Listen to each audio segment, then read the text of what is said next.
The bishops of the dioceses in the state of Texas have decided to put out a release of the names of those who have been credibly accused of harming children, those clerics. And so we've decided to put that list out by January 31st of the new year. And why do that? We have decided that we have been listening to our people now for some time. They have been speaking to us very clearly. They would like more accountability and more transparency from us. And we as leaders of the church, I think, have to listen to that, take that very seriously. Our hope is also by doing so that we can move forward, especially by creating now more trust from the people, but also for healing for those who've been harmed by a cleric. We want those people who have been harmed, and maybe they haven't yet to come forward, that they will have this opportunity now, be encouraged to do so, but also will begin their healing, and that's very important for us. How will you do this? Will it all be report-driven? Someone makes a report of abuse to you all, or what's the process look like? It can be in various ways. One way, of course, is just to go directly to the authorities. So they can go directly to the police, report that, and then the process begins. That's a criminal authorities process. But they can also come to the church, and they can also tell us. And then we will also start a process, working, of course, with the authorities as well. So that's one possibility that could happen from us putting out this announcement, this statement. But really, it's a step. It's a very important step for us as bishops to be able to say, we have heard our people. We want to respond to that need. We want to make sure that we allow, especially the survivors, to have their opportunity to come forward as well. And this goes back to the 50s?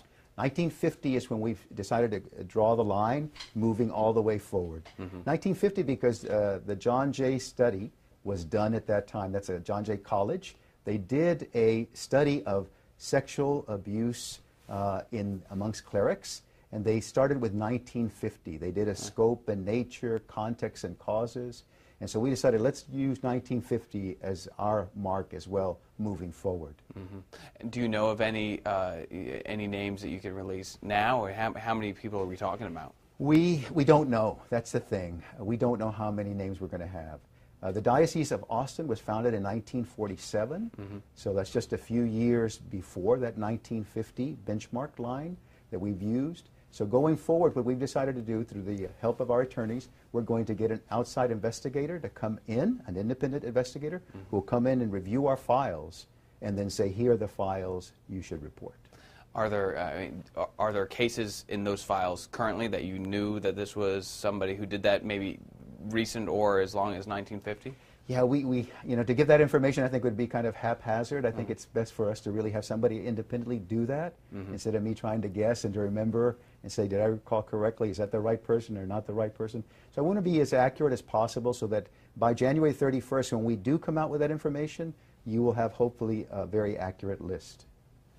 So we were wondering, when can we expect to see that list? It's not like it's going to, I know we made the announcement today, but it's not like we're going to see that in the next week or so. This is going to be a long process. It's going to be a long process. And think about it, in the state of Texas, there are 15 dioceses. So some of them have been around for a long, long time. So they have more review of their files to do than maybe a smaller diocese. So a diocese that maybe was founded in 2002 or later, would have less names that they would be reporting. But for those who've been around for quite a long time, they need time to review those files and then compile that list and then prepare that list and put it out.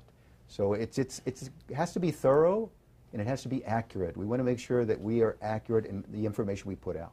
You talked about how this is so important for the healing of the victims, and yes. I think it almost goes on another level with when it happens in the church, because you kind of think of your church as your second home or your family. You are so correct. You are so correct. And that's what brings about shame, embarrassment, hurt, suffering, and pain from our people.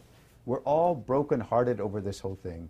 The sexual abuse of minors is a terrible thing. It's a sin, but it's a crime as well. And so it hurts all of us. We are hurt by it. So we want to restore our credibility, as I mentioned before, but more importantly is how to take care of the victims. How do we take care of them so that they can start healing and they can begin that process of restoration?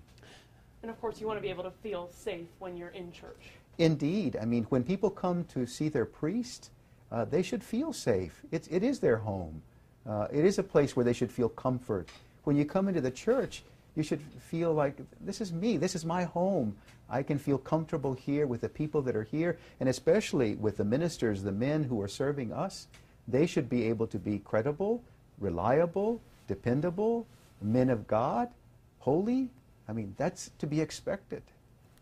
Can you talk a little bit about who will be involved in the from outside of the church? Because a lot of people think that the church has been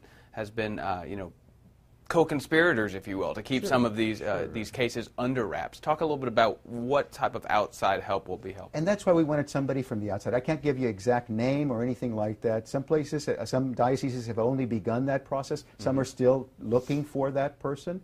We probably, in the state, we're probably going to have to use maybe similar entities to be able to do that type of work. It is detailed work. But through our attorneys, we were able to say, we need to do that. We need to have someone that's independent, that's not part of the church, that's looking at us from the outside. So we cannot be blamed or cannot be said, as you said, be part of this conspiracy or cover-up. We will be able to say, no, this was done independently, and here's the names that have come forward. Will they have a law enforcement background? I do not, I can't tell you that. Will it be each diocese will pick a different investigator, or will it be can do that, but some of them may share the same investigator. Okay. But that decision's on a diocese level? Yeah, that's on a diocesan level. So cool. Each bishop, I think, will independently decide what to do. Okay. Yeah. Anything else you? No, I first of all, I want to say thank you. Thank you for coming and being here with us. It's so important that we get this news out there. We want it to be as open and transparent as possible. We want to be accountable. And that's what our people are asking of us. And I think they have that right to expect that from the church. So I'm grateful for you taking that time to come here and listen to us. I think you always hear the church's doors are always open. So it's just another way of keeping your doors open, just in another sense now. It is. It is. So hopefully what we're doing here is just one step, but a very important step to help the survivors of abuse by clergy for minors. Do you know who your investigator will be for the Austin diocese? I do not. Okay. I do not know. When do you think that decision will be made? Very soon. Oh, very soon. We want to begin this in earnest and sincerely, because we've got to get to the 31st of January. We want to make sure that we have that list prepared. Like in the next couple of days, you think? I hope so. Okay. I'm not going to say for certain, because I don't want to tell you one thing and then it's longer. Okay. Thank you. My understanding is that now that since October the 1st, about half of all the dioceses in this country have either released names or will be releasing names. So this is something that's going on, not just here, it's going on throughout this country right now.